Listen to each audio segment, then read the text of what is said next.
Agora eu acho que é uma coisa que vai tocar bem para nós, né? Os cristãos primitivos. Nós falamos dos líderes. Nós falamos antes dos homens que estiveram à frente da igreja, dos principais líderes. E os principais líderes sempre escrevem muito. É engraçado isso, né?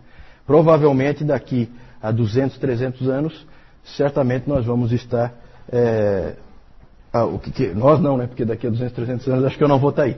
Mas a igreja vai estar falando de homens que defendem a fé hoje, como o John MacArthur, né? Vai estar falando, com certeza. São líderes reconhecidos mundialmente e que escrevem muito. Certo? Então é isso que acontece. Não, sabe, gente, não é diferente. A gente às vezes tem uma noção assim de que nós somos muito diferentes daquelas pessoas de 2000 anos atrás. Não é diferente, nós somos iguais. Iguais. A gente é só mais acomodado, as coisas são mais fáceis para nós. Só isso. Mas a nossa forma de pensar, as nossas atitudes, é tudo a mesma coisa, não é diferente. As coisas sempre se repetem, os líderes vão escrever sim, eles vão mandar cópias dos livros para os outros, eles vão ser reconhecidos, eles vão ser avaliados, vai haver crítica, é sempre a mesma coisa. Nunca se iluda com esse tipo de pensamento de que, não, naquela época eram diferentes e tal, né? Não, gente, é sempre a mesma coisa. Claro que lugares em que não há civilização, aí é diferente, né? Uma tribo indígena lá em que é tudo muito arcaico, aí sim, aí é uma vida diferente. Mas aí é Império Romano. Império Romano. Boa parte dos gênios da humanidade estavam ali. Então a gente não pode se iludir quanto a isso. Vamos falar dos cristãos primitivos. Vamos começar, pode passar aí. Vamos começar falando da igreja. A igreja. Como é que era a vida de adoração? Como é que era o culto? Como é que funcionava tudo isso naquela época? Nós temos fontes para a gente saber como que era. Nós temos o Didaquê. Nós temos um livro de Hipólito. Hipólito era um presbítero de Roma. Bem encrenqueirinho ele. Mas ele escreveu um livro interessante, A Tradição Apostólica, que fala muito sobre como a igreja funcionava. A primeira apologia de Justino Mártir também fala. E as próprias cartas de Plínio, o governador da Bitínia, para o imperador Trajano. Porque aí o Plínio dizia como que funcionava. Olha, eles são assim, eles fazem assim. Tudo isso aí são fontes para que a gente saiba como que a coisa funcionava naquela época. O povo de Deus reunia-se fielmente no dia do Senhor. Isso aí não dá para marcar quando começou a ideia do dia do Senhor. Isso aí sempre existiu na igreja, o dia do Senhor. E naquele tempo os presbíteros diziam assim para a congregação, eles acreditavam firmemente em Hebreus 10, 25. O que diz lá em Hebreus 10, 25? Vamos lá? Exatamente. Né? Não deixando de congregar-vos como é costume de alguns, eles criam nisso firmemente. E os presbíteros diziam assim, quando você não vinha ao culto no dia do Senhor, você estava rasgando e despedaçando o corpo de Cristo. Os caras eram duros. Eram duros. Então era a expressão que eles usavam. Há escritos que indicam que em muitas congregações havia culto, não só no dia do Senhor, mas também em vários dias durante a semana. Tem alguns lugares o culto era todos os dias. Todos os dias. Mas o dia do Senhor era o principal. Também, já desde o início, a gente vê no livro do Hipólito, que foi presbítero em Roma no século III, a gente vê que desde o início já havia a ideia do tempo devocional, né, em que você sozinho orava a Deus, lia as Escrituras. A ideia, isso aí aparece, deixa eu ler para vocês um trechinho aqui. Diz assim, isso é do livro do Hipólito, que todo homem cristão e mulher cristã, quando acordar de manhã, e antes de fazer qualquer trabalho, lave suas mãos e ore a Deus, e só então vá ao seu trabalho. Mas se houver instrução na palavra de Deus, se em algum lugar estiver havendo pregação, mas se houver instrução na palavra de Deus, todos devem preferir ir àquele lugar, reconhecendo em seu coração que é Deus que eles estão ouvindo no instrutor. Então já há a ideia de que a pregação era uma forma que Deus usava para falar com o seu povo. Que mais que ele diz? Quando houver um dia em que não há instrução, que cada um pegue um livro santo e leia-o suficientemente. Essa era a ideia. As referências mais antigas ao dia do Senhor já usam o termo primeiro dia. No primeiro dia da semana. Sempre foi primeiro dia, tá? Essa história de que tinha que ser no sábado e tal. Ninguém é judeu, tá, gente? Sempre, se você é cristão, é primeiro dia. Esse debate é um debate tão... O Newton já falou sobre isso. É um debate tão assim, árido, desnecessário. A igreja nunca usou o sábado. Sempre foi o dia do Senhor, sempre foi o domingo. O Justino Marte, já na sua primeira apologia, ele já fala que nós cristãos nos reunimos no dia do sol. Certo? Era como eles chamavam o dia. Tá? Então ele está só dizendo domingo, ele não está dizendo nada de... Não é nenhuma referência pagã não, tá, gente? E ele dizia que isso era porque no primeiro dia Deus estabeleceu a ordem no meio do caos. E também com os cristãos, no primeiro dia, ele ressuscitou a Cristo e estabeleceu a nova criação. Ali. Essa é a justificativa, tá? Para ser no primeiro dia, pelo menos assim que eles usavam. Aí uma parte que vocês não vão gostar muito, alguns de vocês aí. As reuniões eram sempre muito cedo. Muito cedo. Sempre antes do sol nascer. Sempre. Eles diziam que era na hora do canto do galo. As reuniões ocorriam, o culto era nesses horários, sempre muito cedo. Por que isso será, hein? Provavelmente porque as pessoas tinham que trabalhar, certo? Porque não existe essa folga que nós temos hoje. Isso aí nós vamos ver por que existe hoje. Ou também pode ser também por uma questão de privacidade, para se proteger. Em alguns lugares pode ter tido esse elemento também. Eles se reuniam em casas, não existiam templos, igrejas, isso aí é uma coisa que vem muito depois. Então eles se reuniam em casas, normalmente era a casa do próprio pastor, que era adaptada, ele morava numa parte e na outra parte se usava para fazer as reuniões. Então era muito comum derrubar paredes para aumentar o espaço, né, e poder reunir as pessoas ali para o culto. Havia sempre leitura da palavra e pregação. A leitura da palavra, pelos registros que a gente tem, não era aquela leiturazinha, vamos ler um salmo. Não, se lia às vezes um livro inteiro das Escrituras. Era às vezes a oportunidade que aquele escravozinho lá tinha de ouvir as Escrituras. Se ele não ouvisse ali, ele não tinha em casa. Então havia essa leitura da palavra e sempre uma pregação. A pregação podia ser em cima de um outro texto das Escrituras ou em cima do próprio texto que foi lido. Vinha então o presbítero e explicava aquilo, esmiuçava. Como é hoje? Não tem diferença nenhuma. É a mesma coisa, tá? A pregação sempre existiu. Havia oração também. E a oração, quase com certeza, pelos registros que a gente tem, era de pé. As pessoas oravam em pé. Ainda hoje na Igreja Livre da Escócia ainda é assim, né? É interessante que eles ficam de pé para orar e eles sentam para cantar. No modelo da igreja primitiva e dos tempos da Reforma também. Na Reforma era assim também, né? Você fica de pé para orar e você senta para cantar.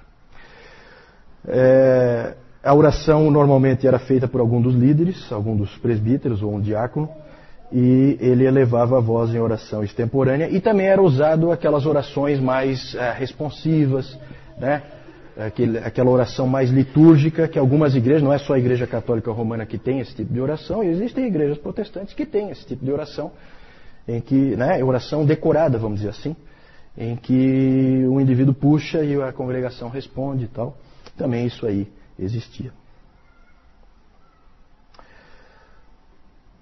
Boa parte das descrições que nós dispomos, elas não mencionam cânticos, mas também muitas outras mencionam cânticos, certo? É quase certo que todas as igrejas cantavam salmos e depois, mais tarde, hinos.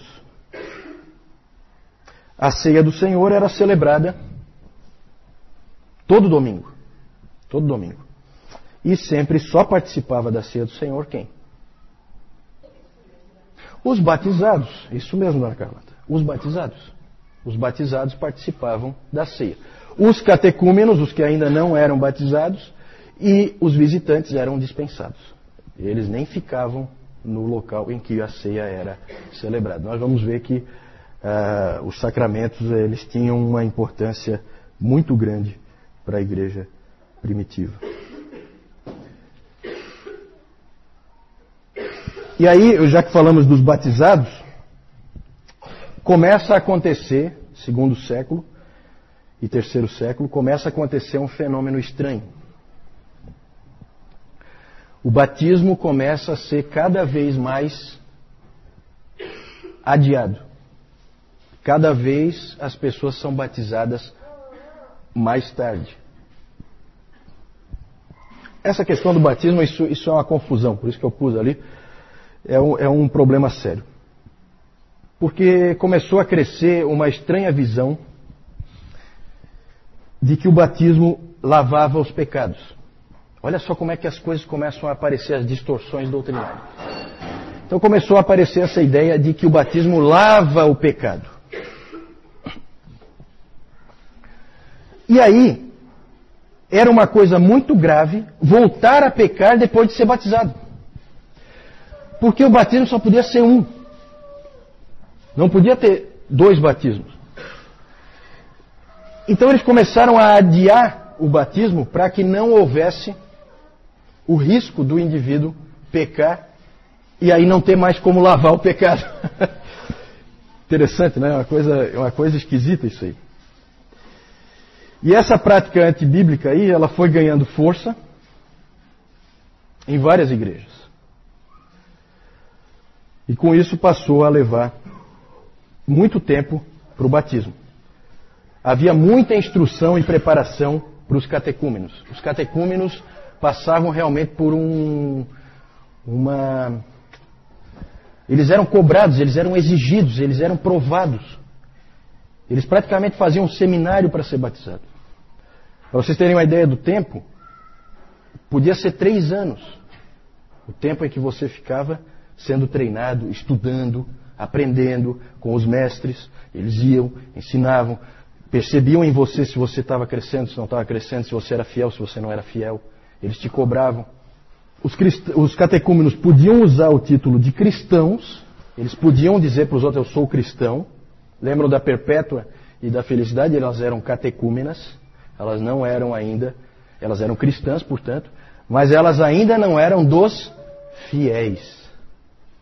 O grupo dos fiéis é o grupo dos batizados, é o grupo dos que podem ficar na hora da ceia.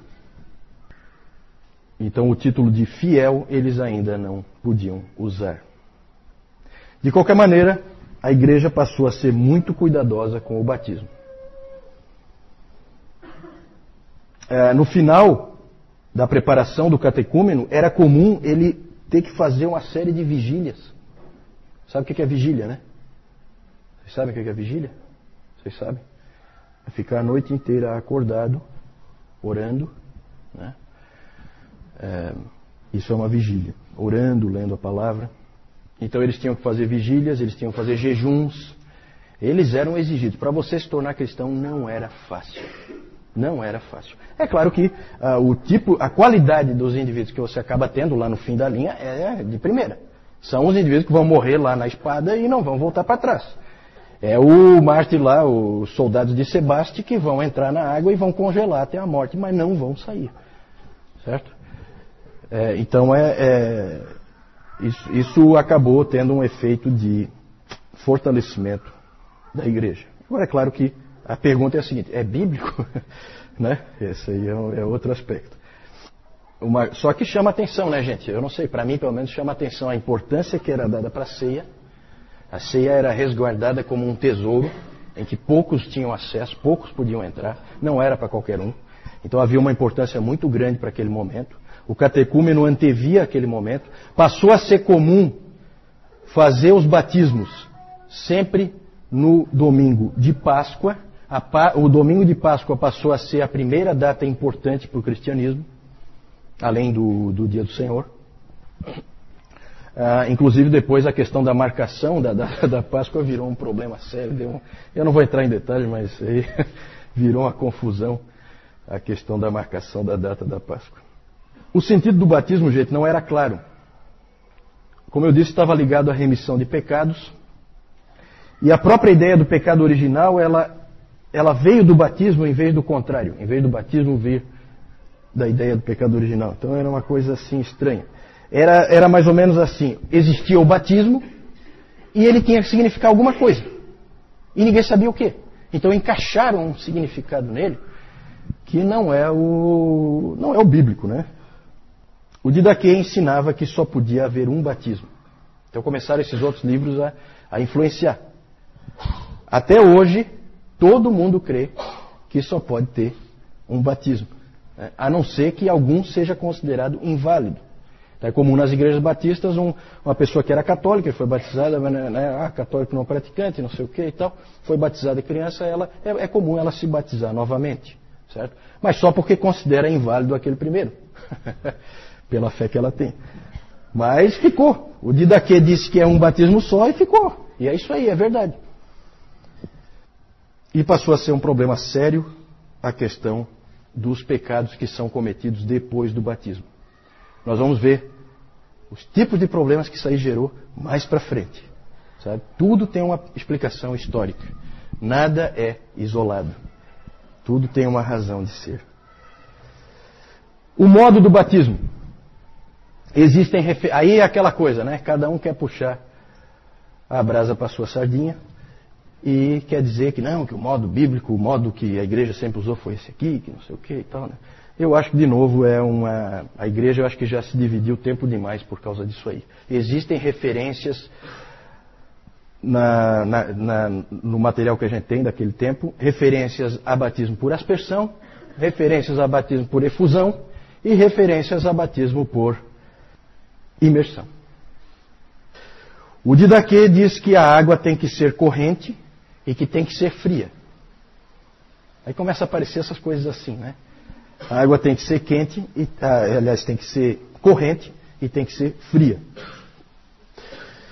E existem várias descrições diferentes de como o batismo era feito. Hipólito diz que em Roma o batizando ficava com água pela altura dos joelhos, e aí ficava a critério de quem estava batizando se achava que ele tinha que mergulhar a cabeça dentro da água ou se simplesmente se pegava um recipiente assim e fazia por efusão, derramava água na cabeça dele. Tertuliano diz que o batizando era imerso e depois que ele saía era aspergida água nele. Isso aí é um problema, né? Esse aí criou confusão agora.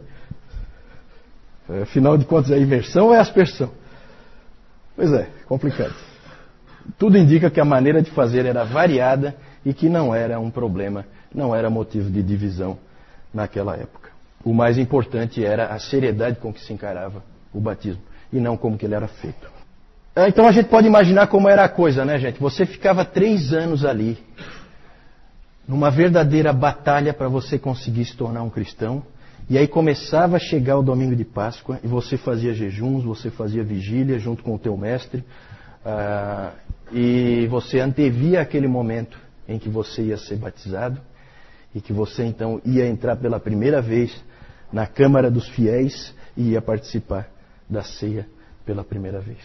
É interessante como que a coisa funcionava. Por último, muita confusão no aspecto batismo de crianças. Esse sempre foi um problema também na história da igreja. Continua sendo um problema, batiza, não batiza. O batismo infantil, pelo que se pode ver do ponto de vista histórico, é uma prática bastante antiga, mas sempre foi polêmica. Sempre foi uma prática que gerou todo tipo de dificuldade, porque o batismo sempre gerou todo tipo de dificuldade. O pensamento era muito confuso. Primeira pergunta que os teólogos se faziam: a criança é inocente? A criança nasceu, é inocente? Tem implicação isso aí? Tem. Se ela for inocente, precisa lavar pecado?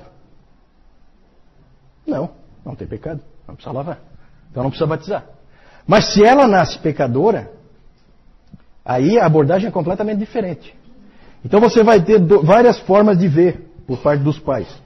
O Tertuliano se opôs ao batismo infantil. Mas o motivo não está muito claro. Ele, na verdade, a preocupação dele era muito mais com aquilo que eu falei antes. Você batiza o bebê e depois ele vai pecar lá na juventude, coisa, e aí? Faz o quê? Então o Tertuliano tinha essa preocupação. Sempre na cabeça a ideia do lavar os pecados. E outros, como Cipriano, lá de Cartago, ele disse que tinha que batizar o mais rápido possível. O Agostinho já tinha dito que a criança nasce pecadora, já tinha deixado isso claro. Ela nasce pecadora e que não demora muito para ela começar a manifestar a natureza pecaminosa dela em pecados visíveis. E o Cipriano também queria assim. Então ele dizia que não era nem para esperar aqueles 8 dias. O Cipriano dizia que não era nem para esperar aqueles 8 dias, que alguns estavam esperando, por causa da semelhança que eles faziam com a circuncisão. Alguns esperavam 8 dias e daí batizavam. Aí ele disse, não espera nem isso aí. Batiza o quanto antes, porque se morrer... Inclusive o Cipriano dizia que a criança chora quando ela nasce. Não é por causa de alguma sensação que ela está tendo, ou por causa do parto, ou alguma coisa assim. Não, ela chora porque ela sabe que ela é pecadora. Ele veio com essa pérola. Eu não sei se ele entrevistou bebês ou alguma coisa assim para chegar a essa conclusão, né? Mas é assim, gente. Vejam que na questão do batismo há muita confusão. E ainda hoje há muita confusão, concordam? O batismo, e especialmente o batismo infantil, era uma prática em busca de uma teologia. Eu tenho já a coisa, eu só não sei por que eu faço.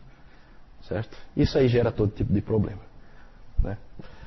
Depois, com a reforma, essas coisas começam a ser mais aplainadas, as coisas começam a ficar um pouco mais claras. Nós vamos começar a perceber, gente, o quanto nós temos que ser gratos à reforma. Porque a coisa está começando a complicar. E começa cedo. O tipo de pensamento estranho que a gente vê aqui.